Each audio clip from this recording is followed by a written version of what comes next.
They thought it was just another routine inspection trip. 2 minutes later, Japan's most brilliant admiral was falling in flames. The assassination of Admiral Isoroku Yamamoto wasn't just another wartime kill, it was revenge served at 400 miles per hour. Watch closely. Because what happened in those 17 seconds over Bougainville will reveal how code breakers and fighter pilots changed history forever.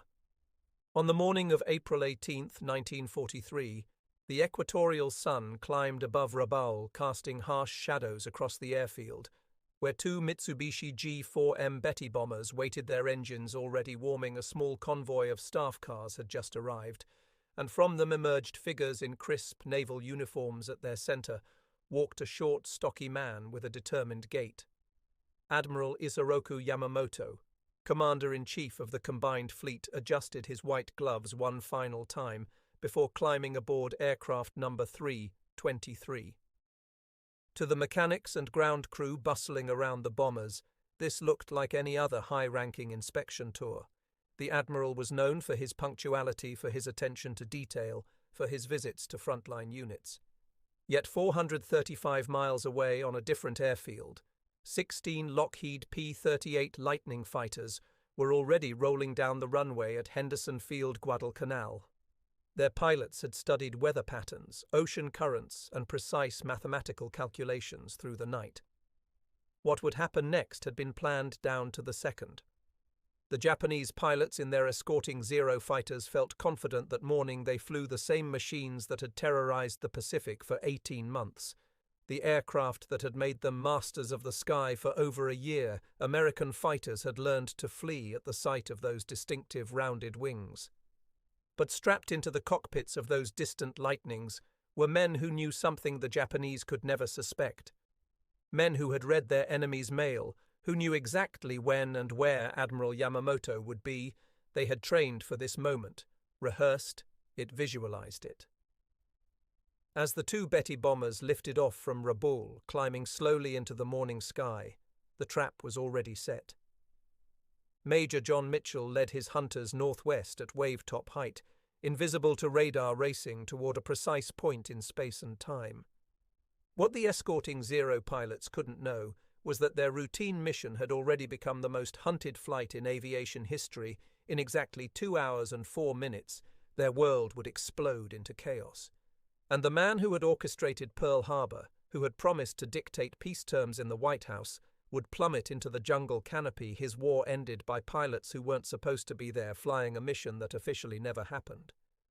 But to understand why this moment shook Japan to its core, why it became the most precisely executed assassination in military history, we must first understand the man in that bomber and why America would risk everything to kill him. The name Yamamoto had become poison in American newspapers by the spring of 1943 to millions who had never heard of Rabaul or Guadalcanal. He was the face of December 7th, the architect of infamy, the man who had sent their sons and brothers to the bottom of Pearl Harbor. Yet the real Isoroku Yamamoto was far more complex than the demon of propaganda posters, educated at Harvard, fluent in English.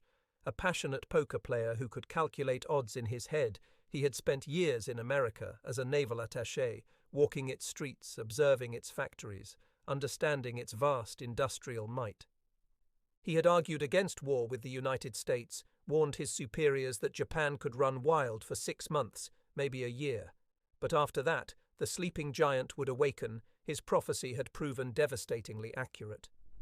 Born in 1884 to a samurai family, Yamamoto had lost 2 fingers in the Battle of Tsushima, fighting the Russians in 1905.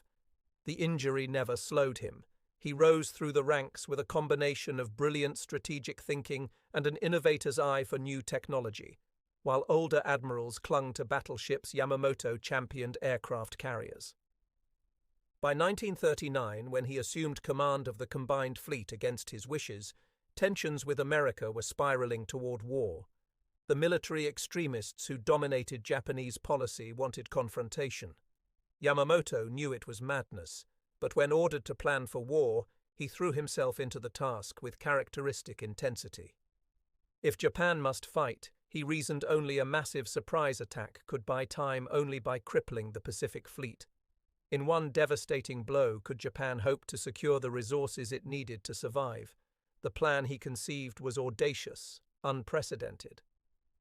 In naval history, 6 aircraft carriers would cross the Pacific in absolute secrecy and launch their planes against the American fleet at anchor. On December 7, 1941, that plan worked to perfection. 353 Japanese aircraft swept over Pearl Harbor in 2 waves.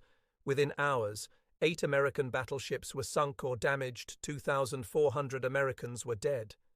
Yamamoto had given Japan its 6 months to run wild, exactly as he had predicted. But even in victory, he felt no celebration upon hearing that the attack had commenced before Japan's formal declaration of war.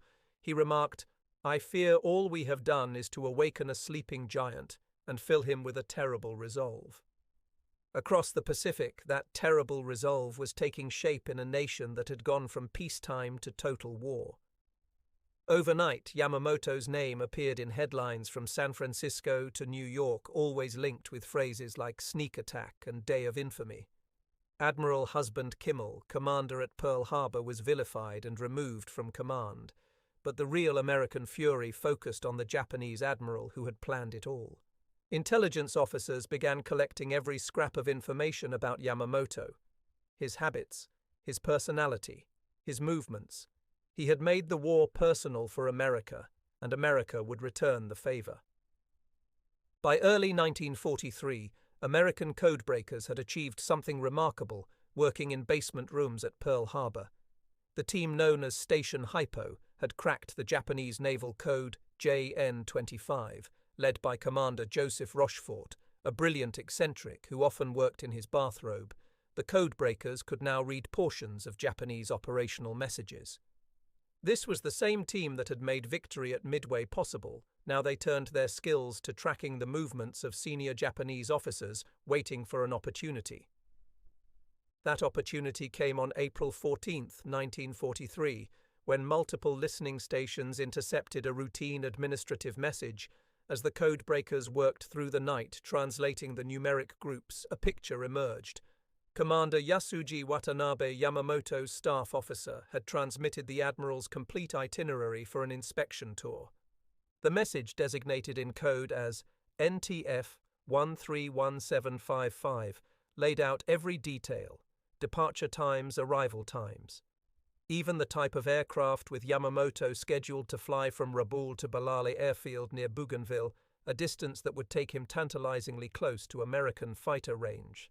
Commander Edwin Layton, intelligence officer for Admiral Chester Nimitz, immediately grasped the significance. Within hours the information had reached the highest levels. Secretary of the Navy Frank Knox reportedly took it directly to President Roosevelt. Though no official record exists of their conversation, the decision came back swiftly: get Yamamoto. But how the distance from Henderson Field on Guadalcanal to the interception point was 435 miles one way, at the extreme limit of what any American fighter could achieve. Only one aircraft had the range, the Lockheed P-38 Lightning, with its distinctive twin booms and long legs. Even then, it would require precise navigation, flying at wave-top height to avoid detection, and exact timing. Any delay, any navigational error, and Yamamoto would land safely, while American pilots ran out of fuel over the endless Pacific. The man chosen to lead this impossible mission was Major John Mitchell, commanding officer of the 339th Fighter Squadron, a veteran pilot with an engineer's mind for detail. Mitchell began working the problem like an equation: distance, fuel consumption, wind patterns. The margin for error was essentially zero. As April 17th became April 18th, the last pieces fell into place. 18 P-38s were selected, their engines tuned to perfection, extra fuel tanks installed. Navy commanders created a cover story. This was a routine fighter sweep, nothing more. The real target remained known only to a handful of men. In those final hours before takeoff, an electric tension filled the air at Henderson Field. The pilots selected for the kill flight, Captains Thomas Lanphier and Rex Barber, Lieutenants Besby Holmes and Raymond Hine, were briefed separately. This wasn't just another mission, they were told. This was for Pearl Harbor. The stage was set on one side. Flew Japan's most celebrated admiral, convinced of his safety, protected by the Navy's finest fighter pilots. On the other climbed 16 American aviators, racing toward a point in empty sky, guided by mathematics and vengeance. The collision of these forces would last less than 30 seconds, but its echoes would resound through history forever. The 16 P-38 Lightnings rolled down Henderson Field's steel matting at 0725 on April 18, 1943, exactly 1 year after the Doolittle raid on Tokyo. Major Mitchell had calculated their route with obsessive precision, 5 legs each with specific headings and times to fly them, wave-hopping at 50 feet above the Pacific to stay below Japanese radar. The formation maintained absolute radio silence. Pilots fought drowsiness in the tropical heat, sweat pooling inside their cockpits. The ocean below stretched endlessly blue, broken only by whitecaps and the occasional shark fin. For 2 hours they flew by compass and watch alone, trusting Mitchell's navigation with their lives. Lieutenant Rex Barber, flying on Lanphier's wing in the designated killer flight, tried to stay focused on the mission ahead. At 25 years old, the Oregon farm boy had already made a name for himself, credited with sinking a Japanese destroyer from the air. But this was different. This was personal. Every pilot had lost friends at Pearl Harbor or in the brutal months since. Beside him, Captain Tom Lanphier gripped his control yoke with hands that had shaken other hands in peacetime San Francisco society. The former journalist-turned-fighter pilot flew with a characteristic confidence that some called arrogance, but there was no denying his skill. 5 Japanese aircraft already bore his name on his Lightning's nose. In the second element, Lieutenant Besby Holmes struggled with mechanical problems. His external fuel tanks refused to release despite repeated attempts. Precious fuel was being wasted. Drag was slowing him down. Protocol demanded he abort, but Holmes pressed on, unwilling to miss this moment. 0934 hours. Mitchell checked his watch. They had reached the interception point exactly on schedule. He signaled the formation to turn northwest toward the coast of Bougainville, climbing now trading altitude for speed as they approached the calculated intersection with Yamamoto's flight path. Then Lieutenant Doug Canning's voice crackled over the radio, breaking 2 hours of silence. Bogies 11 o'clock high. Mitchell's eyes snapped to the coordinates. 2 Betty bombers in echelon formation, 6 Zero fighters weaving protective patterns above them, exactly as the codebreakers had predicted, exactly where they were supposed to be. The mathematics had been perfect. But something was wrong. The briefing had mentioned only 1 bomber. Now there were 2. Which one carried Yamamoto? There was no way to know. Both would have to die. Mitchell led the cover flight in a climbing turn to engage the escorts, while the killer flight dove toward the bombers.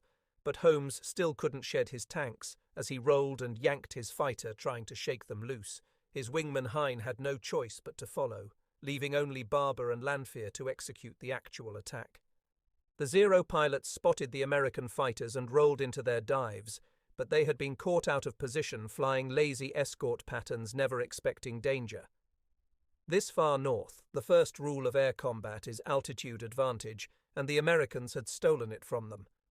What happened next remains one of the most disputed moments in aviation history.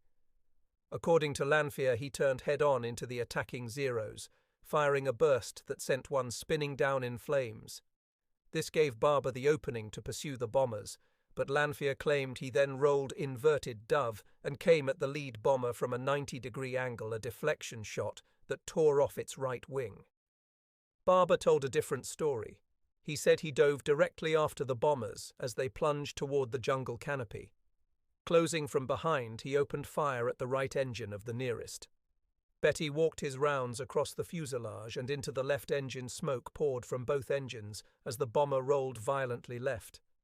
Japanese witness Kenji Yanagiya, flying escort that day, saw the lead bomber take hits from behind, smoke trailing as it disappeared into the jungle. He saw no wing separation, no attack from the side, only a Lightning pursuing from the rear, pumping rounds into the doomed aircraft. The entire engagement lasted less than 30 seconds. The first Betty crashed into the jungle with a tremendous explosion. The second, piloted by expert aviator Hiroshi Hayashi, made it to the water pursued by Holmes, who had finally jettisoned his tanks, and Hine, who would never return from this mission inside that second bomber.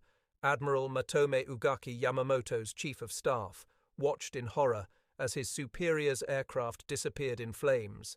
Despite serious injuries, Ugaki would survive, thrown clear as his bomber ditched. Barber pulled up from his dive wings, peppered with over 100 holes from ground fire. As he climbed away, he glimpsed a column of black smoke rising from the jungle, then focused on survival as Zeros swarmed after the retreating Americans. The Lightnings ran for home at full throttle fuel gauges, dropping toward empty one by one. They landed at Henderson Field. Mitchell counted them in 15-16. Lieutenant Ray Hine was missing, presumably shot down by Yanagiya over the water. Even before propellers stopped turning, Lanphier was claiming the kill, announcing to anyone within earshot that the Admiral wouldn't be dictating any peace terms in the White House. His words would soon leak, starting a chain reaction of security breaches that would transform a secret mission into front-page news. But in the jungle of Bougainville, where the wreckage of bomber number 323 lay scattered among shattered trees, the truth was simpler. A Japanese search party found Admiral Yamamoto's body the next day, thrown clear of the wreckage, still strapped in his seat. He sat upright beneath a tree, his white-gloved hand gripping his ceremonial sword, his head tilted slightly as if deep in thought. 2 bullet wounds had ended his life, one through the jaw, exiting above his right eye, the other through his left shoulder. The angle of the wounds told their own story, shots fired from behind, exactly as Rex Barber had described, exactly as the wreckage would later confirm. The Admiral had been dead before his bomber hit the trees, killed instantly by American .50 caliber rounds. The man who had warned against waking the sleeping giant, who had given Japan 6 months to run wild, had been proven right down to the final moment. His war had lasted exactly 17 months, from Pearl Harbor to a jungle grave. And in that precise intersection of time and space, of mathematics and vengeance, the Pacific War had changed forever. The shockwaves from that crashed bomber would ripple all the way to Tokyo and beyond. Commander Yasuji Watanabe stood frozen in the radio room at Rabaul, staring at the message in his hands. Both bombers from the Admiral's flight were reported down. Search planes circling over Bougainville could see smoke, but the jungle canopy was too thick to spot survivors. The first rescue teams hacked through dense undergrowth for hours before reaching the wreckage. What they found confirmed the unthinkable. Admiral Yamamoto sat beneath a tree, as if waiting, his body thrown clear but still strapped to his seat. The precision of the attack was evident, bullet holes stitched across the bomber's fuselage, all entering from behind. Lieutenant Hamasuna, who led the search party, later described the scene with reverence. The Admiral appeared dignified even in death. His uniform barely disturbed his sword still in hand. They carried his body to Buin, where a hasty autopsy confirmed what the Americans would not learn for weeks. Yamamoto had died instantly from the 2 bullets, one shattering his jaw, the other piercing vital organs. News of the disaster reached Tokyo in fragments, whispers in naval headquarters, rumors in the corridors of power. The loss was so catastrophic that senior officials refused to believe it. Some suspected an elaborate American deception. Others wondered if Yamamoto had chosen suicide rather than face the Empire's slow defeat. For over a month, the Japanese government said nothing. The Admiral's death was classified as naval incident. A state secret of the highest order. Staff officers who had served with Yamamoto were sworn to silence. His personal effects were quietly collected, his office sealed. Behind this wall of secrecy, the Imperial Navy reeled from the psychological blow. Yamamoto had been more than a commander. He was the embodiment of Japanese naval tradition, the strategic genius who had made victory possible. Younger officers spoke of him in near religious terms. The enlisted men knew him as the leader who remembered their names, who shared their dangers. Vice Admiral Matome Ugaki, recovering from injuries sustained when his bomber ditched, wrote in his diary that the Navy's backbone had been broken in a single moment. No other admiral commanded such respect. No other leader combined Yamamoto's strategic vision with his understanding of American strength. On the American side, discipline briefly held the 18 pilots who flew the mission were sworn to secrecy, told their actions would be disavowed if captured. Admiral William Halsey, who authorized the mission, summoned Lanphier and Barber expecting to congratulate heroes. Instead, he found security had already been compromised. An Associated Press reporter in New Zealand had overheard the pilots discussing their mission. During leave, Lanphier, unable to resist boasting, had revealed details that could expose the code-breaking secret. Halsey erupted in legendary fashion, calling them traitors and fools threatening court-martial. But the damage was spreading in Washington. Intelligence officers watched in horror as pieces of the story leaked. Time magazine ran an article mentioning Lanphier. By name, President Roosevelt himself had to intervene to prevent publication of more damaging details. On May 21, 1943, Tokyo finally announced what it could no longer hide in a brief statement. Japanese radio reported that Admiral Yamamoto had died while directing combat operations in the front lines. The Emperor had posthumously promoted him to Fleet Admiral and awarded him the Order of the Chrysanthemum First Class. Across Japan, the reaction was unprecedented. Millions bowed toward the imperial palace. Women wept in the streets, school children wrote poems of mourning. The state funeral on June 5 saw crowds lining Tokyo's streets in numbers not seen since the death of Emperor Meiji. German propaganda minister Joseph Goebbels noted in his diary that Japan seemed paralyzed by the loss. Hitler himself awarded Yamamoto the Knight's Cross with oak leaves and swords, recognizing that the Axis had lost perhaps its most capable military leader. For the Zero pilots who had failed to protect their charge, the shame was unbearable. The 6 escorts had been outnumbered nearly 3-1, caught off guard by an attack they never imagined possible. Yet they blamed themselves. Lieutenant Takeshi Morisaki, their leader, volunteered for increasingly dangerous missions until killed 2 months later. Petty Officer Shoichi Sugita swore vengeance against every American pilot he encountered, fighting with suicidal fury until shot down in 1945. Of the 6 escorts, only Kenji Yanagiya survived the war, carrying the burden of that failure for decades, refusing to speak of it until the 1970s. American codebreakers anxiously monitored Japanese naval communications for any sign their secret was blown. If Tokyo realized JN-25 was compromised, they would change their codes immediately, blinding American intelligence at a crucial moment. Days passed, then weeks. Japanese messages continued flowing in the same code patterns the secret had held. Tokyo apparently believed their own cover story, that alert coast watchers had spotted Yamamoto's plane. The codebreakers could breathe again, though they knew they had come dangerously close to disaster. In the Solomon Islands, word spread quickly among Allied troops. The man who planned Pearl Harbor was dead. Morale soared. Soldiers and Marines who had endured months of brutal fighting felt the tide turning. The architect of their suffering had paid the price. For Japanese forces, the impact was immediate and devastating. Squadron commanders noticed a new hesitation in their pilots. Staff meetings grew somber. Operational planning lost its edge, as one officer wrote. It was as if the soul had departed, leaving only the body to fight on. The assassination's strategic impact went beyond morale. Yamamoto's successor, Admiral Minachi Koga, was competent, but lacked his predecessor's charisma and innovative thinking. Where Yamamoto might have found ways to prolong the war through cunning and calculated risks, Koga followed conventional doctrine. American planners noted the change. Japanese operations became predictable, reactive, defensive. The boldness that had characterized the early war vanished, replaced by a grinding attritional struggle Japan could never win. In Washington, the decision to target Yamamoto sparked debates that continue today. Was it assassination or a legitimate act of war? Did America cross a moral line by specifically hunting one man? The pilots who flew the mission had no such doubts for them. It was Pearl Harbor's debt collected with interest. But the cost of victory carried its own burden. The dispute over who actually shot down Yamamoto would poison relationships for decades.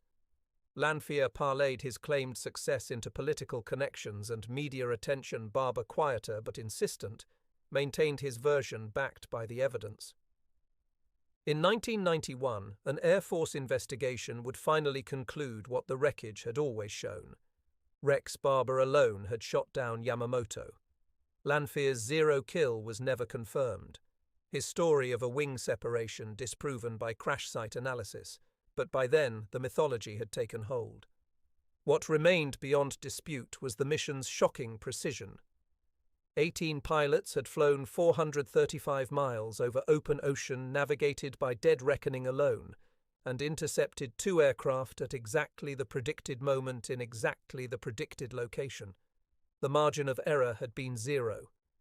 It was perhaps the most remarkable demonstration of intelligence warfare and operational planning in military history, a perfect fusion of code-breaking mathematics and flying skill that removed Japan's most dangerous admiral from the board.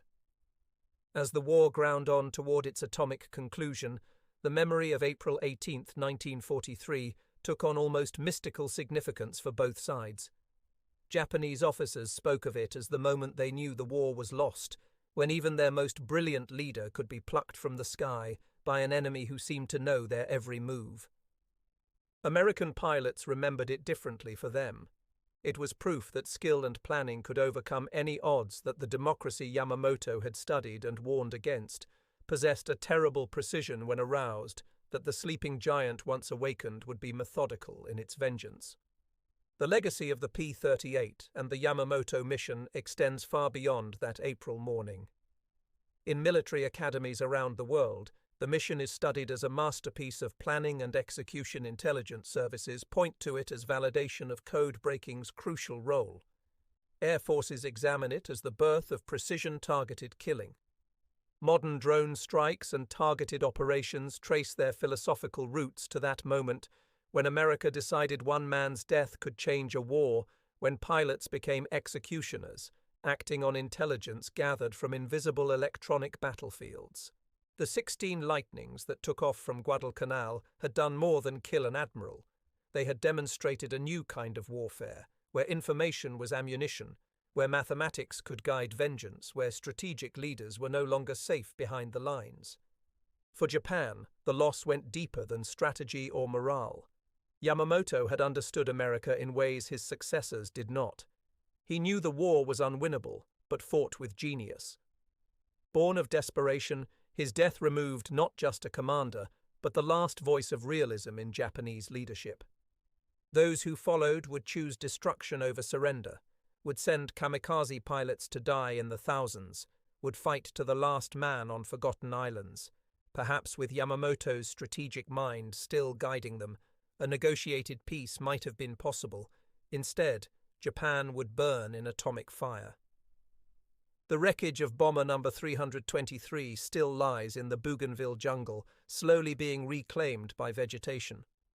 Pilgrims occasionally make the difficult journey to pay respects, some Japanese seeking to honor their fallen admiral, some Americans drawn by the history they helped write. Rex Barber never returned to the site. The pilot who changed history with a 2-second burst of gunfire preferred to let his actions speak, living quietly until his death in 2001, still frustrated by the controversy, but content with the knowledge of what he had done. Thomas Lanphier died in 1987, still claiming credit, still polishing a story that grew more elaborate with each telling. In the end, the dispute mattered less than the result. One man was dead, a war was shortened, countless lives were saved. For Kenji Yanagiya, the last surviving Zero escort, the burden never lifted in 1988. He traveled to America to meet the P-38 pilots, shaking hands with Mitchell and others, in a ceremony that closed a circle of war and reconciliation.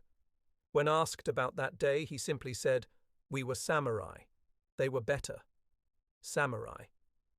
The real lesson of April 18, 1943, isn't about who pulled the trigger or which burst of gunfire found its mark. It's about the terrible mathematics of modern war, where codes and calculations can reach across hundreds of miles to pluck one life from the sky. It's about how Pearl Harbor created a debt that would be collected with compound interest, how one December morning led inexorably to another April morning, how the architect of a sneak attack fell victim to an ambush even more precisely planned. Admiral Isoroku Yamamoto had spent his life studying America, understanding its industrial might, its democratic energy, its capacity for both forgiveness and vengeance. He had warned his nation about provoking American wrath, had predicted Japan could succeed for 6 months, maybe a year. In the end, his prediction proved generous. Japan's victories lasted 17 months from Pearl Harbor to a burning bomber in the Bougainville jungle.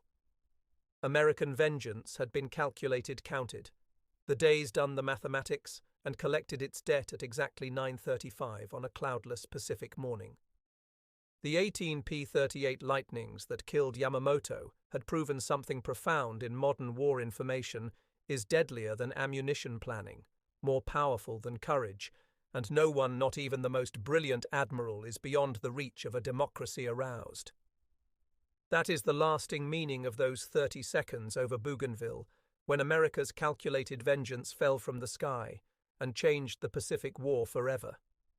The architect of Pearl Harbor had been eliminated with surgical precision by the very nation he had warned against challenging, and in the jungle where Yamamoto's body sat waiting beneath a tree sword in hand, the empire of Japan's defeat had already begun.